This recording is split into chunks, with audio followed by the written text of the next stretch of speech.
All right, so I got another pad system I'm testing out. This is the Grizzla pad system. Just got the main stuff installed, the fairing, the bumpers, and these are their original pads, this and this.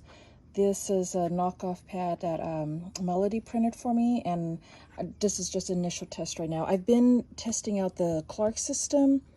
Well, not Clark's entire system, but I had the Clark fairing and the Clark Titan foam pads on, and I actually got that set up to a way that I really loved it, and that's what I've been riding with. I think Marty's entire tour, I've been riding that system, but now I'm switching over to this, and I'm going to test this out. I also have the Grizzla the flow pads coming in. They should be in tomorrow, and then I'll test that out. And goal is just test them all out and see which one I like the best.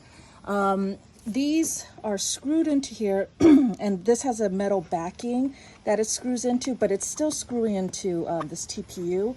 And you can grab it like this. It becomes a handle, but it's, I don't know, it's a little sketch for me. So I'm leaving my handle on for now. I know it's blocking the headlight and all that. I don't care. This one, same thing. These 3 bolts. These bolts do not have any metal into them. And it's going straight into just the TPU, this. 2 smaller ones, 1 bigger one over there. So I like it, but even, I don't know, even when I grab it like this, I can feel this thing flex. But just initial thoughts.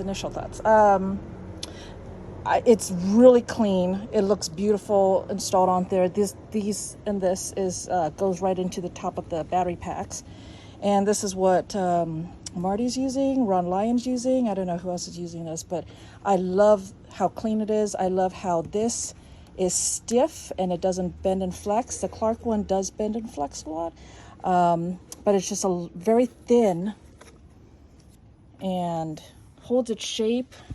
I don't know, it's very clean. So there you go, initial thoughts. I will have more thoughts later, hopefully. Bye.